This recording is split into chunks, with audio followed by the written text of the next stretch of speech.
علیکم ورحمۃ اللہ وبرکاتہ۔ ناظرین، آپ کے سامنے مالیاتی فقہ کا جو اہم باب ہے خرید و فروخت، اس کے حوالے سے تفصیلی دروس کا سلسلہ پیش خدمت ہے۔ تو اس سلسلے کا دوسرا درس ہے۔ اس درس میں ہم مجلس عقد، جس کو آپ کہہ سکتے ہیں سیشن آف کانٹریکٹ، اس کے حوالے سے کچھ معروضات آپ کے سامنے پیش کریں گے۔ اس حوالے سے جو باتیں قابل ملاحظہ ہے، اس میں سب سے پہلی بات تو اس کے لفظی معنی کی تشریح ہے۔ مجلسی عقد یہ فقہی اصطلاح ہے۔ مجلس کا معنی ہوتا ہے بیٹھنے کی جگہ، اور عقد کا معنی ہے دو چیزوں کو ایک دوسرے کے ساتھ باندھنا اور مربوط کرنا۔ خرید و فروخت کے معاملے میں جب ایجاب یعنی آفر کے بعد قبول یعنی ایکسیپٹنس کر لیا جائے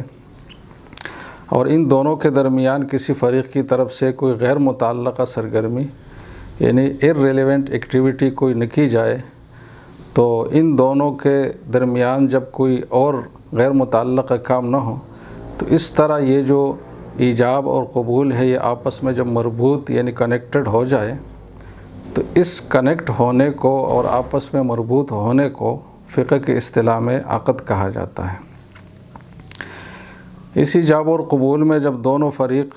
حصی طور پر یکجا ہو یا جدید جو آلات اتصال ہے ان کے ذریعے سے یکجا ہو، تو ان کے یکجا ہونے کو مجلس کہا جاتا ہے۔ تو مجلس کا معنی یکجا ہونا ہوا، اور عقد کا معنی آفر اور ایکسیپٹنس کا آپس میں مربوط ہونا ہوا۔ تو اس طریقے سے مجلس عقد کا مفہوم آپ کے ذہن میں آ گیا کہ خرید و فروخت کے مسائل میں جب دونوں فریق ہم مجلس ہو اور وہ آفر اور ایکسیپٹنس ایسے طریقے سے کر لے کہ ان دونوں میں کوئی غیر متعلقہ سرگرمی، کوئی دوسرا کام بیچ میں نہ کیا جائے، تو اس کیفیت کو مجلس عقد کہا جاتا ہے۔ تو ناظرین، دوسرے درجے میں یہ بات واضح ہونی چاہیے کہ مجلس عقد کے وجود میں آنے کے لیے حصی طور پر یعنی فزیکلی طور پر اور مکانی طور پر جگہ کے لحاظ سے دونوں کا ایک جگہ میں جمع ہونا یہ کوئی ضروری چیز نہیں ہے۔ بس صرف اتنی بات ضروری ہے کہ ان دو آفر اور ایکسیپٹنس کے درمیان کوئی غیر متعلقہ سرگرمی نہ ہو۔ فریقین خواہ ایک ہی جگہ بیٹھے ہوئے ہیں، جیسے کہ کمرے میں ہے، ایک گاڑی میں ہے مثلا، یا دور سے ہے، فون، انٹرنیٹ وغیرہ یا دوسرے جو ذرائع اتصال ہے ان کے ذریعے سے آپس میں ہم کلام ہیں، تو اس کیفیت کو بھی ایک ہی مجلس کہا جائے گا، اگرچہ ظاہری لحاظ سے فاصلہ موجود ہو، اس کا کوئی اعتبار نہیں ہوگا۔ تو یہ بات ذہن میں کلیئر ہونی ضروری ہے کہ مجلس عقد کیا چیز ہے۔ اب ناظرین، یہ تعارف اس لیے ضروری ہے کہ فقہی حوالے سے مالیاتی معاملہ انجام دینے کے لیے ضروری ہے کہ وہ ایک ہی مجلس میں ہوں، مختلف مجالس میں نہ ہوں، ورنہ وہ معاملہ کالعدم ہوگا، اس کا کوئی وجود نہیں ہوگا۔ تو ایک مجلس میں ہو اور اس مجلس کے باقی رہتے ہوئے اس عمل کو اور اس خرید و فروخت کے معاملے کو پائے تکمیل تک پہنچایا جائے، یہ ضروری چیز ہے۔ اب مجلس عقد تو ہم نے سمجھ لی کہ یہ چیز ہے، لیکن یہ ایک دوسرا سوال یہاں اٹھتا ہے کہ مجلس عقد کو ہم کس وقت تک باقی سمجھیں گے اور کب سے پہلی مجلس ختم اور دوسری مجلس شروع سمجھی جائے گی؟ تو یہ ایک سوال ہے جو اس کا حل ہونا بہت ضروری ہے۔ تو اس سوال کا آسان جواب اگر دیا جائے تو یہ ہے کہ جب تک یہ جو معاملہ کرنے والے فریقین ہیں یہ آپس میں اسی معاملے کے حوالے سے ہی آپس میں ہم کلام ہوں، تو یہ ایک مجلس شمار ہوگی، اگرچہ اس کا دورانیہ بہت لمبا ہو۔ اور اگر یہ طریقہ اور یہ کیفیت باقی نہ رہے تو وہ پھر الگ مجلس تصور ہوگی، اگرچہ وہ ایک ہی جگہ میں بیٹھے ہوئے ہیں۔ مثلا آفر کے بعد ایکسیپٹنس سے پہلے کوئی دوسری حال احوال پوچھنے کی، کوئی دوسری سیاسی گفتگو شروع ہوئی، تو اس صورت میں کوئی ایسی مصروفیت جب آئے گی تو پھر یہ معاملہ ایک ہی مجلس کا شمار نہیں ہوگا، اور اس مصروفیت کے درمیان میں خلل آنے کی وجہ سے اس کا لازمی نتیجہ یہ ہوگا کہ یہ جو موجودہ مجلس ہے، جو سیشن آف کانٹریکٹ ہے، یہ ختم ہوگی اور پھر معاملہ بھی انجام پانے سے رہ جائے گا، اور یہ ایک غیر معتبر یعنی ایسا معاملہ ہوگا جس کا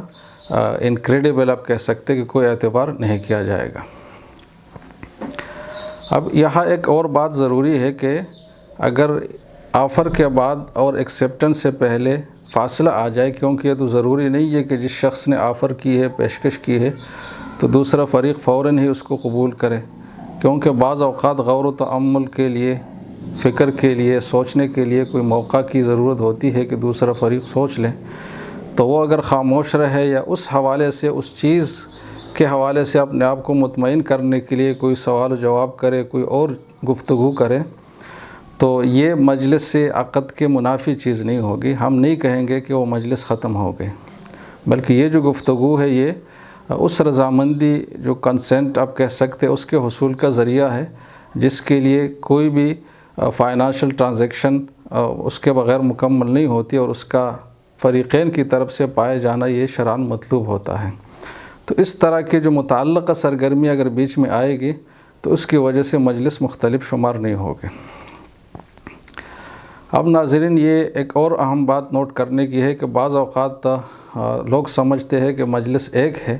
لیکن حقیقت میں وہ مجلس جو ہے نا وہ تبدیل ہو چکی ہوتی ہے، اور اس کی وجہ سے وہ مالیاتی معاملہ شریعت کی نظر میں وجود میں نہیں آیا ہوا ہوتا۔ مثلاً اگر کوئی شخص پیدل جاتے ہوئے، دو آدمی ہے وہ پیدل جا رہے ہیں اور خرید و فروخت کا معاملہ کرے، اور ایک آفر کرے اور دوسرا کچھ پیدل چلتے ہوئے آگے اس کو قبول کر لیں، تو اس صورت میں وجود میں معاملہ نہیں آئے گا شرعی حوالے سے۔ اس کی وجہ یہ ہے کہ ایک فریق کی طرف سے جب ایجاب یعنی آفر صادر ہوا، تو دوسرے فریق کی طرف سے اگر فوراً اس کا قبول ہوا اور چلنے کے عمل کو موقوف کیا گیا تو کہا جائے گا کہ ایک مجلس میں یہ معاملہ نمٹ گیا، مکمل ہو گیا۔ لیکن جب وہ چلنے کے اس عمل کو جاری رکھتا ہے،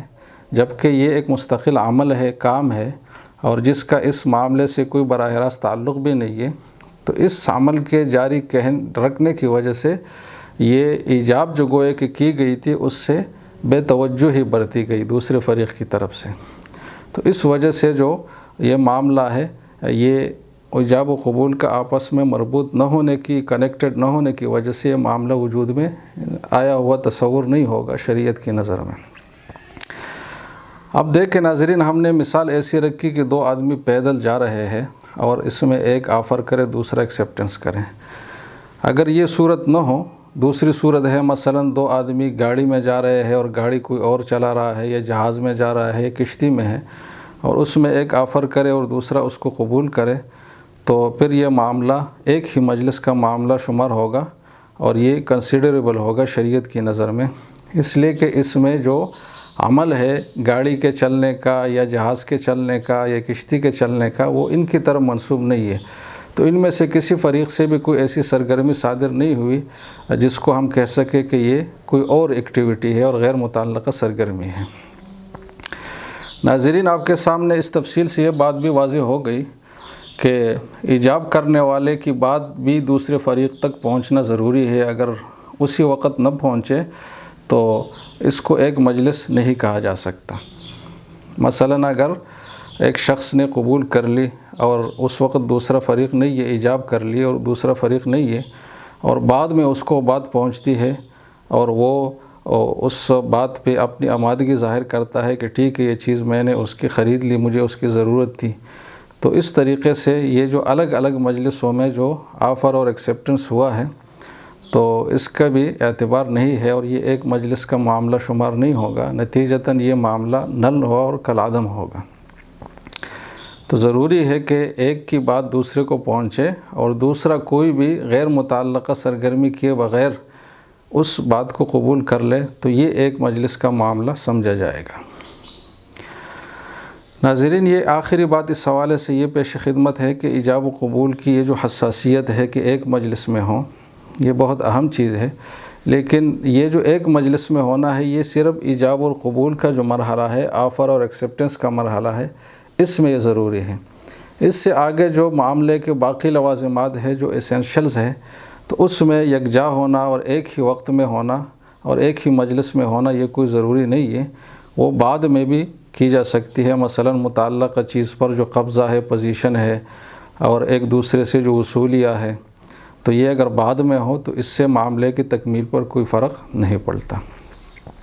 تو یہ مجلس عقد کا ایک مختصر تعارف تھا۔ اب اگلے کلپ میں انشاءاللہ ہم جو بیع کا اور خرید و فروخت کا جو اہم مرحلہ ہے ایجاب و قبول، ان الفاظ کے حوالے سے کچھ تفصیلی مسائل آپ کے سامنے رکھیں گے تو اگلی کلپ میں وہ ملاحظہ ہو۔ السلام علیکم ورحمۃ اللہ وبرکاتہ۔